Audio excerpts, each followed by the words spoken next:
سيروا شباب الأمة وتكاتفوا ليلوح فجر أجمل وتسابقوا للمكرمات وحلقوا بسمائنا طرا وخيرا أمنوا.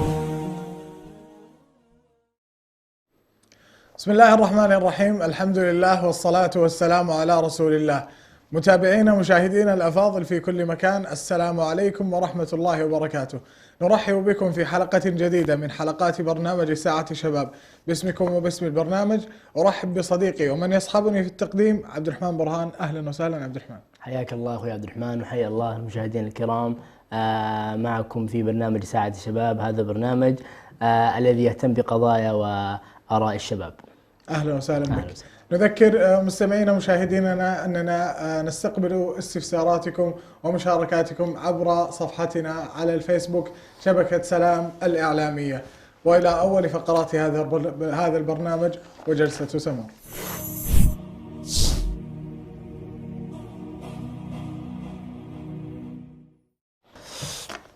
حياكم الله مشاهدينا الكرام وجلسة سمر. حياك الله أخوي عبد الرحمن. أهلا وسهلا. طيب عبد الرحمن، خلينا اليوم نتكلم عن قيمة من القيم التي تميز الإنسان عن غيره، سواء تميز الأشخاص عن غيرهم أو تميز الإنسان بعمومه عن غيره من المخلوقات مثل الحيوانات وما إلى ذلك، ألا وهي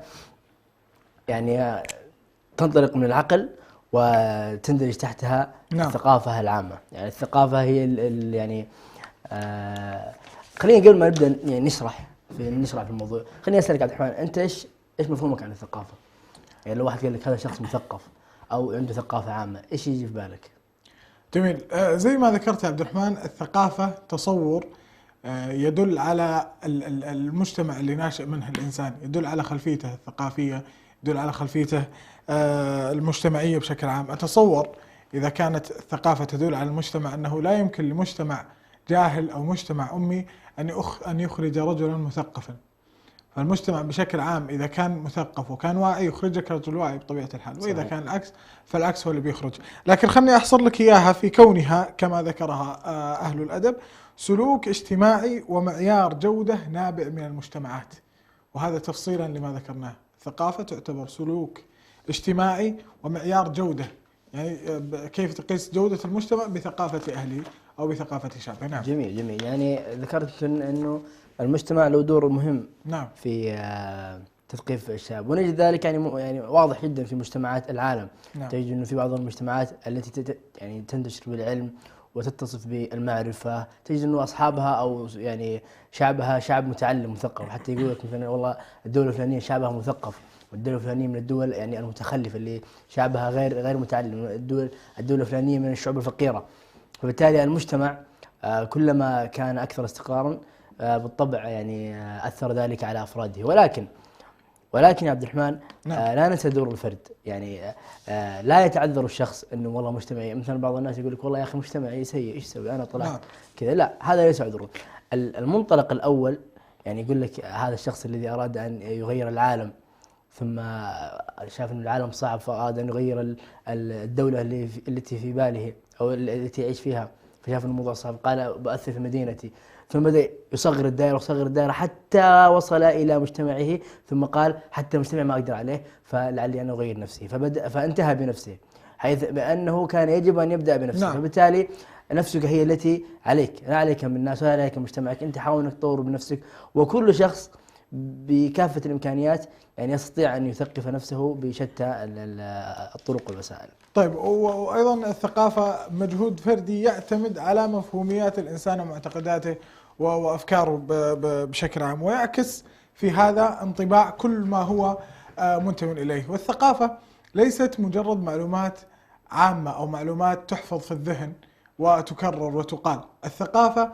مجالات واسعة، فقد يكون الثقافة ثقافة فكر، إذ أنه كيف للإنسان أنه يفكر ويوسع مداركه ويبدأ ما يعني يخرج خارج الصندوق في طريقة تفكيره. الثقافة ثقافة تعامل، كيف ممكن للإنسان أنه يتعامل مع جميع طبقات المجتمعات بما يناسبهم، فيتعامل مع الرئيس بمرؤوسيته، ويتعامل مع العادي بالأسلوب العادي. والثقافة أيضا ثقافة علاقات، متى تبقى ومتى ترحل، وكيف لك أن تتحكم في أسلوب العلاقات بشكل عام. نعم. جميل جميل. ايضا فيما ذكرت عبد الرحمن احب انوه على نقطه مهمه الا وهي ثقافه الفكر. يعني نجد ان الثقافه فعلا عباره عن فكر. يعني الثقافه تعلمك كيف تفكر. اذكر مره في كليه الهندسه يعني قال لي دكتور، قال لي احنا بندرسكم مواد وماث وفيزيكس واشياء هذه كلها راح توديك الى طريق ما، الا هو نعلمك كيف تفكر. نعم. بكرة النهار يوم تيجي في مكان في مشروع في تدير أمر، المهندس يتعلم كيف يفكر بطريقة هندسية. وكذلك الثقافة، عندما الشخص يثقف نفسه في مجالات الحياة، يعني سواء من الأشياء اللي تحبها من الأشياء التي لا تحبها، من الأشياء التي يعني توافق معها أو توافق وجهة نظرك، والأشياء التي تخالف من وجهة نظرك، كل هذه تقرأ فيها تشكل لك يعني ثقافة معرفية كاملة تجعلك تفكر بطريقة سليمة جدا. أيضا من الثقافات اللي ذكرتها عبد الرحمن ثقافة الأخلاق. كثير منا يجهل هذا الأمر. ثقافة الأخلاق عبد الرحمن مو إنه والله يعني يكون يعني لساني حسن، وإن كانت هذه من ثقافة الأخلاق، ولا يعني ثقافة الأخلاق أن يكون الشخص حسن الخلق بشكل عام. نعم. في معاملاته، في ذهابه، في عودته، في سكوته أيضا يكون ذو خلق عال. فبالتالي كثير منا يجهل ثقافة الأخلاق. كل منا يتوقع أن الأخلاق عبارة عن أن الثقافة عبارة عن ثقافة معرفية مادية فقط، وهي مفهوم هي أوسع يعني موضوع أكبر بكثير. نعم. وفي الأخلاق عندنا عندنا مرجع وهو الإسلام. أي أن الدين الإسلامي هو مرجع الثقافة، عفوا هو مرجع الأخلاق للمسلم، يعني بكامل المعايير وبكامل الجودة. وهذه من نعم الله علينا، يعني أن الإنسان يكون له مرجع أخلاقي أصيل أو مرجع أخلاقي ثابت مثل الدين الإسلامي. طيب خلينا نرجع لمحور حديثنا عبد الرحمن. لو سألتك كيف ممكن للإنسان أنه يزيد من ثقافته؟ والله يا عبد الرحمن، يعني قصدك انه كيف نطور من موضوع الثقافة، الاساليب. خلينا نبدأ بما بدأ به القرآن الكريم، الا وهي آية اقرأ. القراءة يا عبد الرحمن يعني تقريبا هي بوابة المعرفة، بوابة العلم. يعني مستحيل ان تجد مجتمعا يقرأ غير مثقف. نعم. القراءة يعني كنز عظيم، لو عرف الإنسان أن يستغله ويرتب أمور نفسه وجدوله اللي يتفرغ للقراءة، فإن القراءة يعني أنا أشوف أنها سبب رئيسي. وأعظم القراءة بلا شك هي قراءة القرآن الكريم، لا شك. وبعد ذلك ينطلق الحديث النبوي وثم الكتب الأخرى. فأنا أعتقد أن القراءة هي البوابة الأولى لعلم أو بشكل عام الثقافة. والقراءة في أي مجال تزيد من وعي الإنسان وتوسع من مداركه. يعني مو بمجرد القراءة في باب معين أنه بيعطيك الثقافة وبيعطيك بلا شك صحيح. بيعطيك المعلومات، لا، هي توسع مداركك، تغير طريقة تفكيرك، تغير نظرتك للشعوب، تغير نظرتك للثقافات المجاورة. هي ليست مجرد كتب تقرأها ومعلومات تحفظ في ذهنك، هي الموضوع أعمق من هذا كثير. ومن ذلك أيضا مما تعطيك القراءة، تقويك في اللغة العربية قراءة، وتقويك وتخليك نمق في الكلام. جميل. والنماقة في الكلام من أساليب المثقفين بلا شك. وأصحاب الأدب. نعم. بلا شك. أيضا كما ذكرت عبد الرحمن أنه الثقافة يعني في مجالات مختلفة تجعلك يعني واسع المدارك، واسع الفكر. أيضا أذكر واحد من الشباب كان يقول إنه أنت لما تتعلم لغة جديدة أنت ما تتعلم لغة جديدة، أنت تتعلم ثقافة جديدة، تتعلم بلد جديد. نعم فعلا. فأنت لما تتعلم أسباني تتعرف على ثقافات بلد جديدة. فهذا كله عبارة من علم، وتعلم اللغات من الثقافة العامة. أيضا اللهم صل على محمد، من تجد انه يعني اصحاب الثقافه العاليه يعني مجالستهم جميله جدا، لا تمل، تجد كلامهم جميل ومرتب ولبق، وايضا تجده مدعم بالدلائل والنصوص. فحتى مجالسه المثقفين ممتعه بلا شك. فهذا يندرج تحت موضوع الصداقة أو ممكن الزمالة. صحيح. أي يوم يكونون ربعك اللي حولك من الناس الراقية أو من الناس اللي تناقش أو تفند الآراء، ترى هذا مو على صعيد المثقفين فقط، حتى على صعيد الشباب بشكل عام. إذا صار في قضية رأي عام دارجة في تويتر مثلا، تأخذها وتفندها مع أصحابك بجانب إنساني وبجانب شرعي وبجانب اجتماعي. هذا كله مما يجعلك إنسان راقي مثقف، تستطيع أن تحاور من تشاء، تستطيع أن تتقدم على من تشاء وتتصدر المجالس وتسولف ويكون لك أقدمية في الموضوع. نعم جميل. يعني سبحان الله هذا كله من من الأساليب الأخرى للثقافة العامة. ممكن نحن نحصرها أيضا، احنا قلنا أول شيء القراءة. أيضا في أسلوب آخر جميل جدا في الثقافة ألا هو الاستماع. نعم. الاستماع عبد الرحمن من الأمور المهمة التي يغفل عنها الكثير. يعني يقول لك كن مستمعا جيدا تكن متحدثا لبقا. وأيضا لو تلاحظ عبد الرحمن أن الله عز وجل خلق الإنسان أذنين ولسان واحدة. نعم. ففي هذا حكمة أن الإنسان يجب أن يستمع أكثر مما يتكلم. والنبي صلى الله عليه وسلم أكبر مثال في ذلك، النبي صلى الله عليه وسلم الذي أوتي مجامع العلم وأوتي يعني النبي صلى الله عليه وسلم ماذا نقول أكثر من ذلك، كان عندما يعني يسأله أعرابي أو يتكلم معه أحد يستمع وينصت إليه. ويعني حتى عندما يعني يتكلم مع شخص ما يستمع إليه بهذه الطريقة، يعني يلتفت بكامل. نعم. يراعيه اهتمام. نعم يراعيه اهتمام وينصت إليه بشكل كامل. فدعنا نعود إلى محور حديثنا وعلاقة الاستماع بالثقافة. الاستماع بشكل عام يا عبد الرحمن يعني مفيد جدا للثقافة العامة. استمع، يعني قد تأخذ معلومة من صغير في الشارع، قد تأخذ معلومة من يعني لا تحتقر أحدا أبدا. استمع لكل الناس وابدأ فلتر هذه الأفكار في عقلك واقرأ وتثقف، فبالتالي تزيد معرفتك. فعلا. وعلى طاري الطفل الصغير، هو منشأ الثقافة ومنشأ الخلفيات التربوية كلها تكون في المنزل منذ نعومة الأظفار، منذ أن ينشأ الطفل. فلما تنشأ عنده خلفية ثقافية ممتازة من والدين واعيين ومدركون لما يفعلون، يطلع الطفل للمجتمع وهو خلاص جاهز ثقافيا، جاهز أخلاقيا، جاهز لمواجهة أي تحدي، جاهز لمواجهة أي صدام. فالوالدين لهم دور أهم من دور الابن نفسه في ثقافته هو الشخصية، لأنه لما يكون صغير ما يكون واعي لكنه يلقن، فلما يلقن تنشأ عندها الفكرة وتنشأ عندها الخلفية، فيطلع بعدين خلاص جاهز ما يحتاج له شيء. نعم جميل. يعني أنت تقول أنه دور البيت مهم جدا في موضوع الثقافة العامة. نعم يعني أكيد. نجد أنه من الأساليب التي يتخذونها الآباء والأمهات أنه يجيبون مثلا كتب قصص الأنبياء، يعني كتب قصص الأطفال اللي فيها يعني أهداف بعيدة المدى. هذه كلها أمور يعني هنا المنشأ. إذا أنت ما ربيت ولدك الصغير أو بنتك الصغيرة على القراءة، على حب القراءة، على الكتاب، على أنك تلتهف يعني يكون عندك لهفة للمعرفة، غالبا يعني يكبر سوف يعني يكون الاستيعاب عندهم صعب.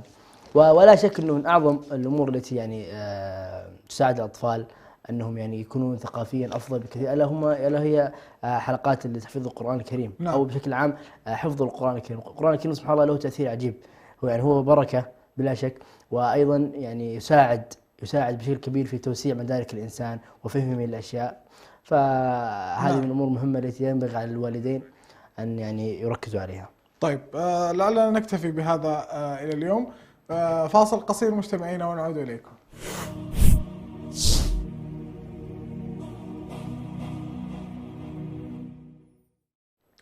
ثاني فقرات برنامجنا لهذا اليوم مستمعينا وحول العالم.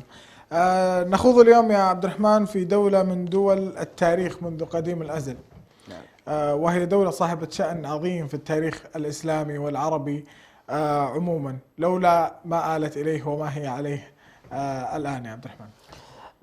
نعم يا أخوي عبد الرحمن، نتحدث اليوم عن دولة من دول المجد والحضارات، يعني قد ذكرت أيضا في الأحاديث النبوية الشريفة، وتشتهر أيضا باحتضانها لكوكبة كبيرة جدا من العلماء المعاصرين والأدباء وأصحاب الفكر سواء المعاصرين أو القدام. نعم. بالتالي هي دولة يعني مثيرة للاهتمام، أيضا لها تاريخ عظيم جدا، يعني يسرنا أن نتكلم عنها في هذه الحلقة. نعم. إذن سوريا المنصورة بإذن الله هي محور حديثنا هذا اليوم، ولعلنا نستغل هذه الفرصة بالترحم على من مات في حربهم، وإبداء كامل العزاء والمواساة لذويهم. جميل. نسأل الله تعالى أن يحرمهم، وهذه يعني من أحوال الدنيا يقلب نعم. الله من حال إلى حال، ونسأل الله تعالى أن ينصر إخواننا المستضعفين في كل مكان وتحديدا في سوريا. طيب خلينا يا عبد الرحمن اللهم يعني نبدأ في الكلام عن سوريا. تقع في قارة آسيا، نعم. في جنوب غربي آسيا، يحدها من الشمال دولة تركيا، يحدها أيضا من حدودها أيضا الأردن، وأيضا من حدودها اللهم صل على محمد ذكرني عبد الرحمن فلسطين أيضا. نعم. وأعتقد إذا ما خاب ظني العراق. نعم. العراق. هذه الدول التي تحدها من جميع الاتجاهات. نعم. يوم تتحدث عن سوريا أنت تقف عاجز، ما تدري تتحدث عن التاريخ، ولا تتحدث عن الأمجاد، ولا تتحدث عن ارتباطها بالعالم الإسلامي على كل الأصعدة. نضال وأمجاد وتاريخ يذكر في الكتب، لكن دعني أقول أن سوريا في الصعيد الديني كان لها شأن مختلف في إصلاح المجتمعات. فلما ذكر النبي صلى الله عليه وسلم إذا فسد أهل الشام فلا خير فيكم، معناها أن صلاح الأمة في صلاح أهل الشام، وفسادها في فساد أهل الشام، وهم إن شاء الله أنهم أهل صلاح وأهل خير. فهذا على الصعيد الديني. جميل. وأيضا يا عبد الرحمن سبحان الله سوريا من الدول التي تعرف حاليا في عصرنا هذا بالدول التي أهلها موجودون في كل مكان ومنتشرين في شعوب الأرض. طبعا هذا حصل بعد الحرب والتهجير. نعم. التي حصل للمنطقة تلك، وبالتالي تجد ما شاء الله سكانها في كل مكان. وفي هذا يعني نجد أن الله عز وجل يقول ومن يهاجر في سبيل الله يجد في الأرض مراغما كثيرا وسعة، ويقول فانتشروا في الأرض وابتغوا من فضل الله. وبالتالي طبق الشعب السوري هذه الآيات النبوية، وأيضا كثير من الحديث أنه إذا في منطقتك لا يتاح لك العيش ولا يتاح لك العمل والدعوة إلى الله والإسلام، هاجر. يعني ومن يهاجر في سبيل الله في الأرض مراغما كثيرا وسعة. وبالتالي نجد يعني أن الشعب السوري من أكثر الشعوب المهجرة مع الأسف من بلادهم. تجد عدد غير هين منهم في تركيا، وعدد غير هين منهم في أمريكا وفي أوروبا وفي دول في كل مكان. نعم، في دول الخليج عامة، وهم أصحاب صنعة وإتقان. يعني على انتشارهم وعلى غربتهم وعلى ما هم فيه من ألم وحسرة، إلا أنهم يعني يسعون ما شاء الله. تجدهم أصحاب صنعة، فما تلقى واحد منهم إذا دخل مدينة جلس يندب حظه أو يبكي على الأطلال. بالعكس تجده يفتح له مؤسسة، يفتح له محل، يفتح له شركة، ويبدأ يتاجر ويبدأ ينطلق ويبدأ من الصفر، وإن كان قد وصل إلى مراحل متقدمة في بلده في سوريا، لكنه ما يأسف على هذا. بالعكس يبدأ يرجع ويشتغل ولا يقعد مستسلما أو بدون كفاح.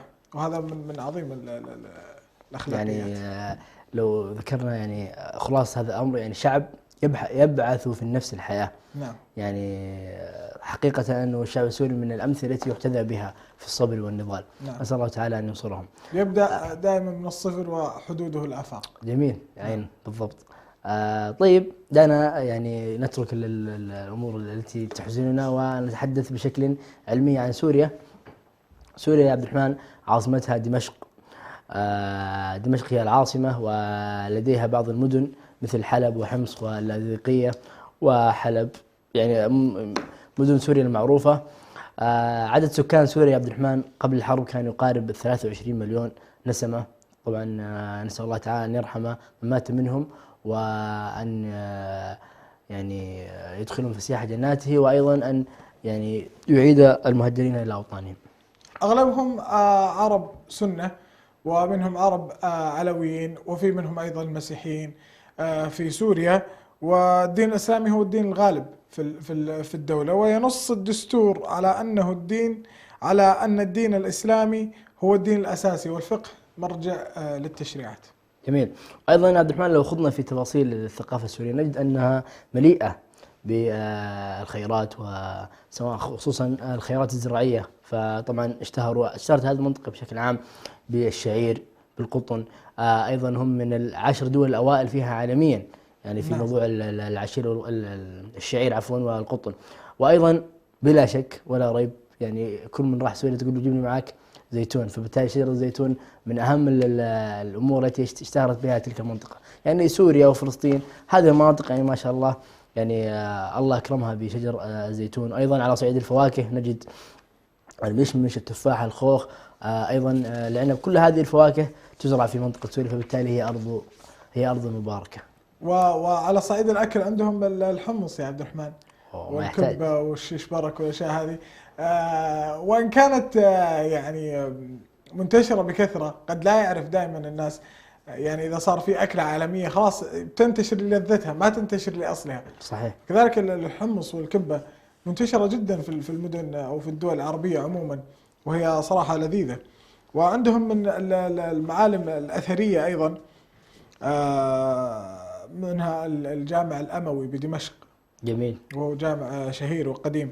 وعندك قلعة صلاح الدين الأيوبي أيضا بدمشق، وقلعة حلب وهي من أكبر وأقدم القلاع على مر العصور، وتعود إلى 2000 يعود أصلها للألفية الثالثة قبل الميلاد. والمعالم طبعا في هذا كثير ما دمره الحرب وما لم يدمر.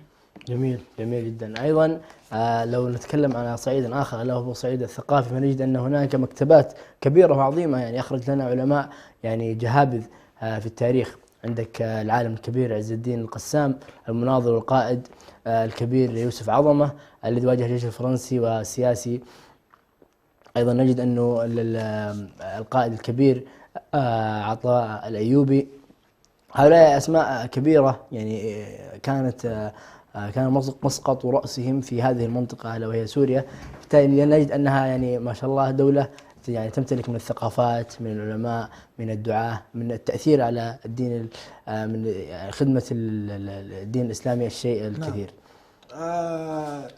سوريا مثل ما ذكرنا لو تنحينا عن الجانب الديني والجانب التراثي والجانب التاريخي، هم كشعب يعني شعب مناضل.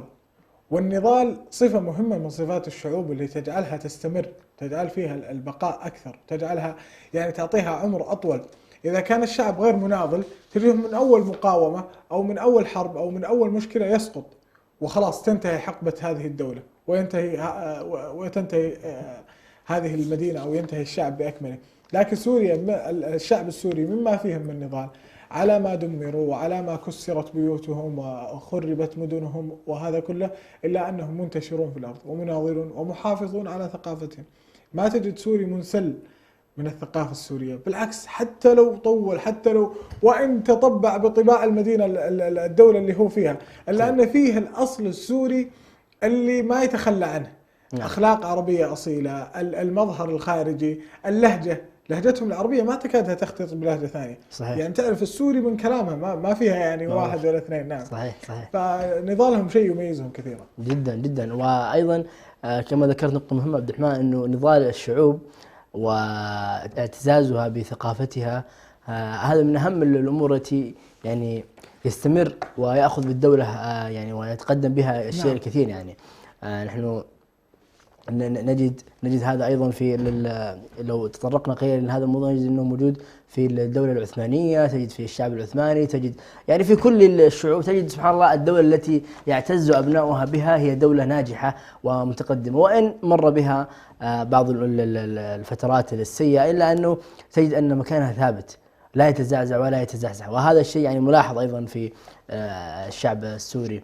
سوريا عبد الرحمن من ودانا نتكلم عن اللهجة السورية. اللهجة السورية عبد الرحمن من اللهجات اللطيفة. نعم التي يأنس بها المرء بسماعها. لو تكلمنا عن لهجات أخرى ممكن نجد أنه في بعض اللهجات فيها غلظة وفيها جفاء. لا، اللهجة السورية من اللهجات اللي تنغم بسماعها، حتى أيضا في الأناشيد وفي الألحان يعني يطرب الأذن لسماع اللهجة السورية. فبالتالي يعني هي من اللهجات الجميلة التي يعني يعشقها العرب بشكل عام. وغير اللهجة هم أصحاب قلوب رقيقة أيضا، وأصحاب مثل ما ذكرنا أخلاق عربية. سوريا علاقتها مع فلسطين، علاقتها مع أو خلينا نسميها بلاد الشام عموما كما سميت في الأحاديث الشريفة، بلاد الشام وهي فلسطين والأردن وسوريا وما إلى ذلك بينهم تقارب، حتى في الأكلات، حتى من الخلافات الطريفة اللي بينهم في الأكل، أن أصل الأكل هل هي عندنا ولا عندكم؟ نعم. بشكل طريف يعني. وهذا يدلك على تقارب الشعوب من بعضها، سوريا والأردن وفلسطين وما إلى ذلك. وأيضا لو لاحظت لهجاتهم قريبة من بعض جدا. ممكن لبنان والعراق هم المختلفين شوي في اللهجات.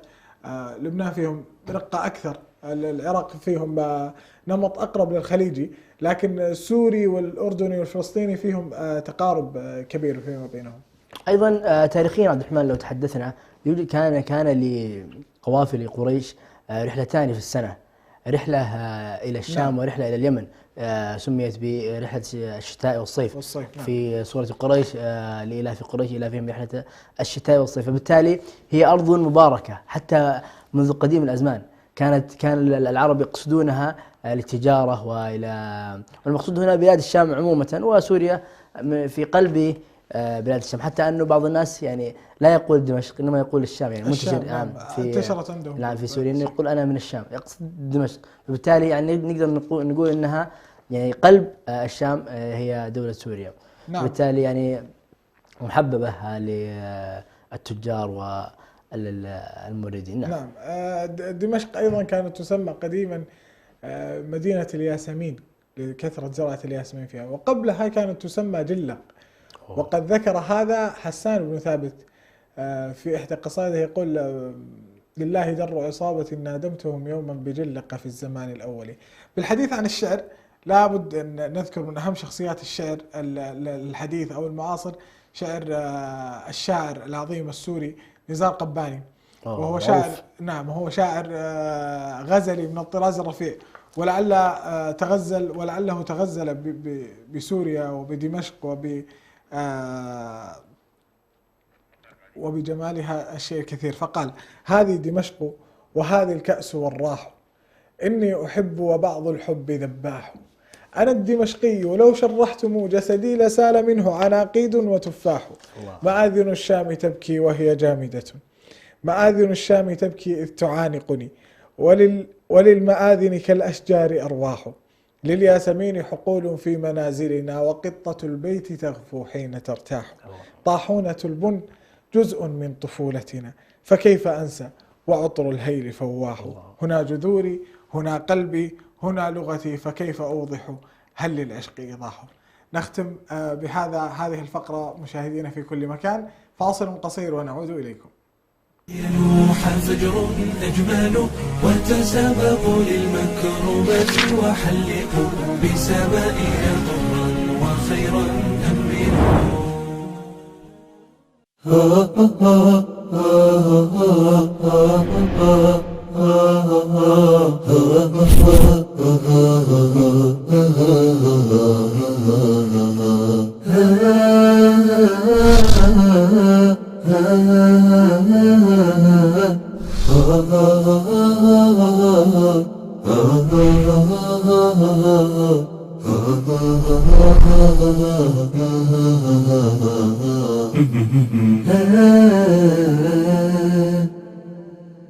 نعتز بهويتنا، نعتز بتقاليدنا، نعتز بديننا كمسلمين إريتريين، نعتز بوطننا وأرضنا.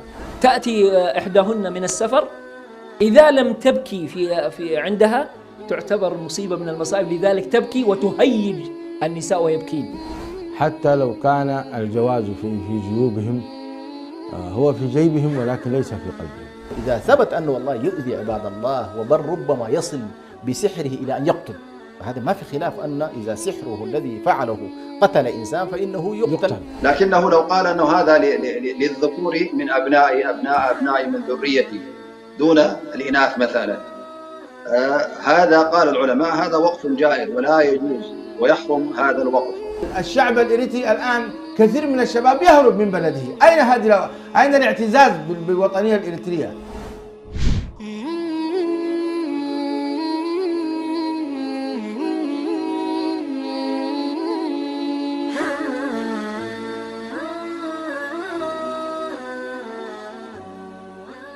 الأسرة تلعب دور كبير جدا في حفاظ وتوريث الهوية الإسلامية والوطنية بالتحديد أيضا لأبنائها. الهوية الإسلامية موجودة، ولكن للأسف الهوية الإريترية أو الهوية الوطنية أمست. إنما أصبح الطلاق الآن تحت مظلة الزواج، أصبح هناك طلاق داخل بيت الزوجية. الطلاق النفسي والطلاق العاطفي هو الأكثر انتشارا في الواقع الحالي مع الأسف الشديد. إنه المتطوع نفسه ما يكون فاهم رسالة الجمعية أو العمل التطوعي اللي هو بيشتغل فيه. الأسرة الإريترية في الخارج كيف تحافظ على نجاحها وسعادتها في ظل الغربة ثلاث مجتمعات.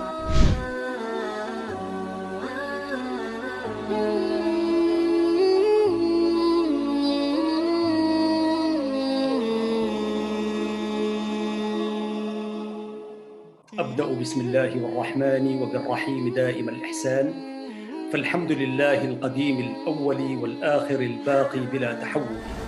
أكرم بقوم أكرموا القرآن وهبوا له الأرواح والأبدان، وكما قال الشاعر: الحي حي من حياة لسانه، فإذا أبيد من اللسان أبيد.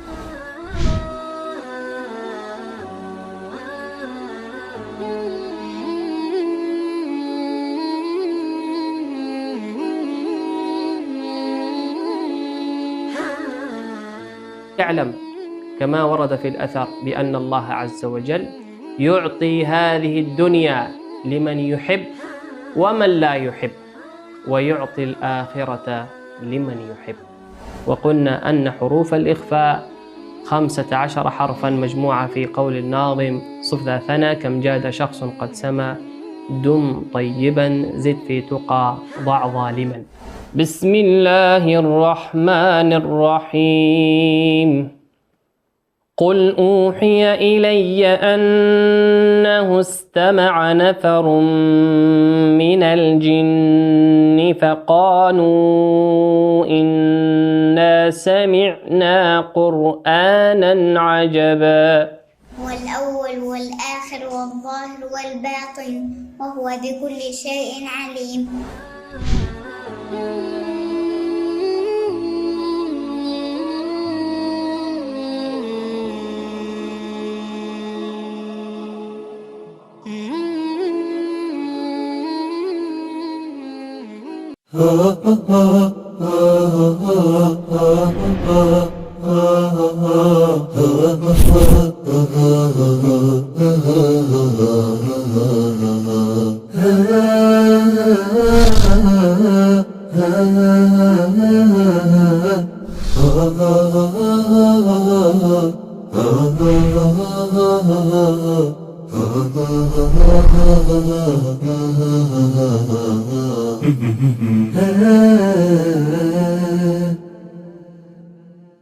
ينوح فجر أجمل وتسابق للمكرمة وحلقوا بسمائنا طرا وخيرا أمنوا.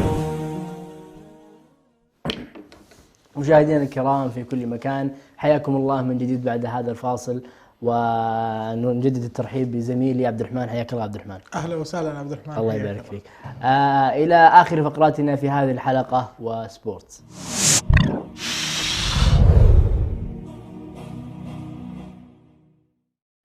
واستكمالا لفقرات برنامجنا لهذا اليوم، واخر فقره في هذا اليوم عبد الرحمن سبورتس. اسبوع مليء بالاحداث الشيقه كان في خلينا نبدا على صعيد اكبر دوري ابطال اوروبا تشامبيونز ليج. كانت في مباراه بين اتلتيكو مدريد وليفربول، اظنها كانت القمه. جميل بلا شك. ايش تعليقك عليها عبد الرحمن؟ انتهت كم انتهت الظاهر 3-2. هي من المباريات الجميله جدا. يعني نقدر نقول انه اتلتيكو مدريد وليفربول اصبحا غريمين في دوري الابطال. نعم. بحيث انه ليفربول اخرج اتلتيكو مدريد مره، واتلتيكو مدريد في مباراه ملحميه في ذهاب واياب اخرج ليفربول مره اخرى، ونجد ان بينهم صراع كبير. حتى مباراتهم تجد سبحان الله في نديه، يعني ما تفرق، هم قاعدين يلعبون في اي ارض تجد انه مباراتهم وديه، فلعله من المباريات الجميله التي يعني نشهدها. طبعا المباراة شهدت 2-2 من الشوط الأول إلى أن أتى للهدف الثالث عن طريق اللاعب فيرمينو وأنهى المباراة وفاز ليفربول. محمد صلاح افتتح التسجيل، بعده نابي كيتا، جريزمان أحرز هدفين فانتهت بالتعادل. ولعلي أصحح لك أن اللي أنهى المباراة محمد صلاح نعم ببلنتي. نعم عفوا سبب البلنتي فيرمينو. نعم سبب البلنتي فيرمينو. نعم بالضبط. مفاجأة الموسم كانت فوز بورتو على ميلان الإيطالي ب1-0. وهي يعني مفاجأة صراحة ما تعليقك عليها عبد الرحمن؟ بورتو طبعا من الأفرقة التي اعتادت الفوز بدوري الأبطال، إلا أن مؤخرا في آخر السنين يعني تراجع مستواهم بحكم أنه قامت أندية أخرى كبيرة جدا مثل يعني في الدوريات الخمس الكبرى معروفة، ولكن بورتو هو بورتو، يعني له من التاريخ وله من الحضور ويعني له من السجل التاريخي في دوري أبطال أوروبا الشيء الكثير، فبالتالي هي مستغربة في هذه الفترة وغير مستغربة بشكل عام على هذا الفريق الكبير، فبالتالي نعم يعني نقدر نقول انه مفاجأة كانت. مفاجأة في الجولة. ماذا عن مفاجأة اياكس رباعية دورتموند؟ انا اعتقد هذه حرفيا من المفاجآت الصادمة. اياكس الهولندي فريق لا بأس فيه، جيد ممتاز، ولكن دورتموند فريق تاريخي. نعم. فريق يعني من الاساطير في الدوري الالماني، انهزم ب4 وكانت قاسية. اليوم او عفوا البارحة لعب برشلونة وانهى المباراة وخرج من النطاق الاحمر ب1-0. بايرن ميونخ تفوق كالعادة 4-0 على بنفيكا. مانشستر يونايتد واتلانتا مباراة كان فيها ضغط وكان فيها لغط كثير، تقدم اتلانتا بهدفين لكن الشياطين الحمر لا يتركون أحدا في حاله. نعم. رجعوا بأسيست فرنانديز وأسيست جميل جدا أنهاه راشفورد في المرمى. المدافع مارغواين جاب هدف وأنهاها الأسطورة التاريخي لمانشستر يونايتد كريستيانو رونالدو. نعم هذه تقريبا المباريات الجديرة بالذكر، طبعا يوجد مباريات أخرى أيضا، ولكن دعنا نتكلم عبد الرحمن في على صعيد الدوري الأوروبي بشكل عام. نجد أنه هناك فرصة للجميع.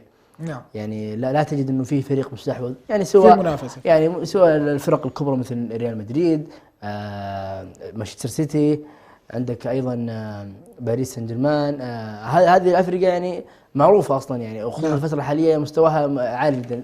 نجد مثل فريق برشلونه.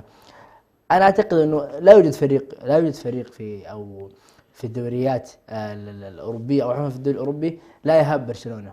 يهاب برشلونة أصبح من الأفرقة يعني التي دنا مستواه لدرجة أنه أي فريق يطمع، لذلك تجد انتصارهم على فريق دينامو كيف تقريبا من عنق الزجاجة من كرة ثابتة سجلها بيكيه، وتجد أن صحيح أن المستوى جيد ولكن 1-0. وأيام الفريق الذي الفرق الكبرى العظيمة مثل ريال مدريد كانوا يهابونه، والآن لا شيء، لا يهابون أحد. نعم. أيضا نجد على الصعيد الآخر في المباريات الأخرى تأثير اللاعب الكبير ليون ميسي مع باريس سان جيرمان، حيث انه انقذهم من هزيمه كانت سوف تكل بهم، حيث انه تقدم فريق لايبزيج تقدم عليه 2-1 الى ان اتى ليون ميسي بالتعادل وحسمها بركله جزاء على طريقه بانيكا، كان هدف جميل. نعم. بالصعيد على صعيد الكلام عن الأساطير، نجد أن الأسطورة أيضا كريستيانو رونالدو كان له التأثير الكبير في فوز يونايتد، وإن كان التأثير الأكبر والأول تأثير اللاعب برونو فرنانديز، إلا أنه كريستيانو بشخصيته دائما ما يحفز اللاعبين. شو عبد الرحمن، وجود مثل هذا اللاعبين في فريقك يعطيك دائما الأمل إلى آخر دقيقة. يعني أنت تعرف أنه قدام في لاعب اسمه كريستيانو، والله في لاعب اسمه ميسي، في لاعب اسمه ليفاندوسكي، هؤلاء اللعيبة إلى آخر نفس في المباراة كل اللاعبين يقاتلون، يعني لانه في قدام واحد والله ممكن احنا يعني نؤمل عليه. برونو فرنانديز برتغالي على ما يظهر. نعم. بينهم تفاهم هو كريستيانو رونالدو في المنتخب. نعم. فلذلك وجودهم في نادي واحد بيعزز اكيد من قوة النادي ويعزز من قوة الترابط والتفاهم بلا شك. بينهم. عودة الى برشلونة. يعني معليش طبعا وقاطعك، لان عشان بالحديث عن فريق يونايتد تجد انه يونايتد ومدربه سولشاير، يعني تجد انه في حالة غريبة. كل ما هبط مستوى يونايتد وكان في تهديد على مستقبل سولشاير تجد انه يعود به الفريق ينقذ سولشاير من الخروج والإقالة. فبالتالي أعتقد أنه سولشاير أيامه كانت معدودة وعادة ثم يعني هددوا بالخروج وعاد. فهذه من الحالات الغريبة أنه مدرب يعني يعيش هذا التفاوت الغريب ويستمر في فريق مثل فريق يونايتد. ممتاز. نعم. والحديث عن لو رجعنا الحديث في برشلونة، تجدد العقد مع اللاعب أنسو فاتي إلى عام 2027، وأنا أعتقد هو يصنف من نجوم الفريق الأولى الآن. صحيح. بعد غياب نجمهم العظيم ليونيل ميسي، تراجع مستويات اللعيبة جوردي ألبا، بوسكيتس، وجيرارد بيكي. أنسو فاتي فعليا يعتبر من المستوى المتقدم في الخط الأمامي. صحيح. بجانب المهاجم شو اسمه ديباي. نعم ديباي وعثمان ديمبلي. نعم. إذا رجع بالسلامة. نعم. يعني حركة برشلونة مع فاتي هم يريدون أن يؤملون عليه، يقولون أن هذا هو. يعني لو برشلونة قال لك إنه أنا إيش اللاعب الأول اللي أنا مؤمل عليه مستقبل برشلونة، بيقولوا لك أنسو فاتي. عشان كذا أعطوه تقريبا الرقم 10، رقم أسطوري لميسي. ولا مين يتجرأ يأخذ القميص بعد ميسي، ولكن أخذه فاتي. ويحسب للاعب الصغير الشاب أنه ما توتر، ما سبب له وإن كان الحديث مبكرا عن هذا الكلام، ولكنه بشكل عام إلى الآن يقدم مستوى جيدة، يسجل، يساهم مع فريقه. وبالتالي يعني جدير بالذكر أنه خبر التجديد كان في وقته. نعم. كرة قدم حزينة رغم الانتصار عبد الرحمن لبرشلونة. الكلاسيكو مع ريال مدريد اقترب، لم يتبقى له شيء، والنتيجة تكاد تكون واضحة وأمام الجمهور. برشلونة متراجع مستواه، مدريد كذلك متراجع مستواه، لكنه ليس بتراجع برشلونة الكلي. تعليقك على الكلاسيكو ورؤيتك عبد الرحمن؟ والله عبد الرحمن، دائما ما نجد مباريات الكلاسيكو لا تحكمها الظروف، إلا أنه في هذه الفترة يعني لعلنا نقول أن الظروف سوف تحكم، لأنه مستوى ريال مدريد وبرشلونة مستوى متفاوت جدا. لا على الصعيد الأوروبي تجد أنه برشلونة يعني متأخر في الترتيب وريال مدريد متقدم، لا على صعيد الدوري المحلي أيضا تجد برشلونة يقبع والله ما أدري في أي مركز، ولكن يعني مراكز متأخرة جدا، بينما ريال مدريد إذا ما هو الأول فهو بالتشارك مع أتلتيكو مدريد في المركز الأول والثاني. فنجد أنه في تفاوت كبير يعطي أفضلية كبيرة لريال مدريد. فأنا أعتقد أنها سوف تكون مباراة إن أدارها يعني ريال مدريد وأنشيلوتي بشكل صحيح، فأعتقد أنها مباراة في المتناول، بينما هي مباراة صعبة جدا على برشلونة حيث أنه يواجه فريق من أساطير أوروبا. طيب، الانتقال إلى الخليج والدوري السعودي، عفوا دوري أبطال آسيا. نصف النهائي كان بين النصر والهلال، وكانت مباراة طاحنة جدا. نعم. تقدم فيها الهلال بهدف وعاد لهم النصر. تقدم الهلال بهدف عفوا المهاجم موسى ماريجا. نعم. وعادلوهم النصر بهدف تاليسكا، وتقدم الهلال أخيرا بهدف سالم الدوسري اللي جاء بعد خطأ من المدافع. مباراة كانت حامية الأعصاب، كانت مشدودة، الفريقين كانوا في أوج الاستعداد، والهلال يبغى يحقق آسيا مرة أخرى من جديد، النصر يبغى يوصل لآسيا. الأحداث مترابطة، اشتباكات بين اللاعبين واشتباكات بين الجمهور. تعليقك على الحدث هذا؟ كانت مباراة تلخص جنون كرة القدم. نعم. أعتقد أنه الجهود التي بذلت من الرابطة ورابطة الدوري السعودي تجاه دعم في الأندية واستقطاب النجوم الكبار تقريبا في هذه المباراة نقدر نقول أنه أدى ثماره. نجد أنه يعني الهلال والنصر يلعب في نفس توقيت حضور يعني مباريات دوري الأبطال أوروبا، إلا أن حضور الهلال والنصر هذه المباراة بشكل عام في منصات التواصل الاجتماعي كان طاغي جدا وربما أكثر، حتى أنك لا تكاد تجد مباريات، بينما هذه البطولة يعني عالمية وهذه تعتبر قارية الأمر بسيط، إلا أنه عربيا وحتى عالميا، حتى على مستوى الصحف العالمية تجد أنه المباراة هذه عفوا يعني كانت مباراة كبيرة. مع من سيلعب النهائي عبد الرحمن؟ هي بين فريقين، بفريقين أيضا سبحان الله، أنه نجد أنه في دول الغرب نجد أنه النصر والهلال في فريق واحد، والدولة السعودية أيضا من فرق الشرق نجد أنها من دولة واحدة اللي هي كوريا. نجد عندنا فريق أولسان هيونداي الكوري، وأيضا فريق آخر نسيت اسمه، الظاهر أنه اسمه أوفنهايم أو من هذا القبيل. نعم. سوف يكون نصف النهائي سوف يلعب، وسوف يلعب النهائي إن شاء الله في يوم 23 نوفمبر. هذا اليوم الذي يعتبر بالنسبة للهلاليين تاريخي. نعم. حيث أنه في عام 2019 توج الهلال ببطل آسيا، وأعتقد أن الهلال مرشح كبير في هذا النهائي.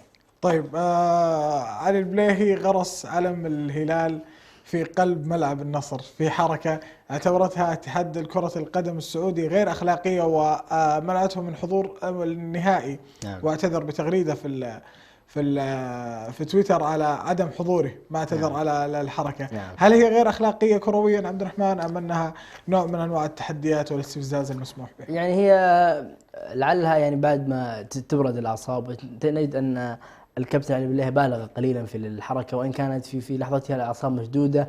نجد انه ايضا ما هي الحركه الوحيده، يعني نجد انه في ناس من الطاقم الفني من فريق النصر دخل في اشتباكات مع لعيبه الهلال. هو عبد الرحمن زي ما قلت لك انا في بدايه الفقره، مباراة تلخص جنون كرة القدم. نعم. نجد فيها المشاهدة، نجد فيها التاريخ، نجد فيها الأهداف، نجد فيها الصناعة، نجد فيها التشابك، نجد فيها شد الأعصاب. أيضا يعني يقال أنه حالات إغماء حصلت في فعلا جماهير النصر، فبالتالي هذا جنون كرة القدم يعني بلا شك أنه مباراة. فأنا أعتقد أنه حركة يعني علي البليهي ممكن أنها تعتبر قليلا يعني من لا تحمل من الروح الرياضية في شيء. يكون هذا الملعب ملعب يعود النصر، ملعب مرسول بارك أيضا تابع لنادي النصر، فبالتالي لا أعتقد أنها حركة أخلاقية. أعتقد أن الكابتن علي البليهي خانه الحماس والاندفاع وتصرف بتصرف متهور جدا. وإن كانت حركة غير أخلاقية اعتبرها الهلال حركة بطولية. نعم. ومجدوا فيها علي البليهي. لكن في النهاية يعني نحب ننوه ونذكر أن كرة القدم هي لعبة أخلاقية أيضا، وتعتمد أيضا على أخلاق اللاعبين فيما بينهم والمحبة والإخاء. إذا تشوف إذا في لاعب طاح الكرة تطلع لا إراديا ويرجعونها الفريق للفريق الثاني، وهذه من أخلاقيات كرة القدم. نعم. إلى هنا يا عبد الرحمن ننتهي من هذه الفقرة. تكلمنا عن مجمل المباريات. أشكر لك على حسن هذا التقديم عبد الرحمن، وشكر موصول لكم أيضا مشاهدينا الكرام على حسن الاستماع والإنصات. نلقاكم قريبا بإذن الله في الأسبوع القادم في نفس التوقيت. كونوا معنا على الموعد، والسلام عليكم ورحمة الله وبركاته. نحو العلا سيروا شباب الأمة، وتكاتفوا لينوح فجر أجمل، وتسابقوا للمكرمات وحلقوا بسمائنا طرا وخيرا أمنوا.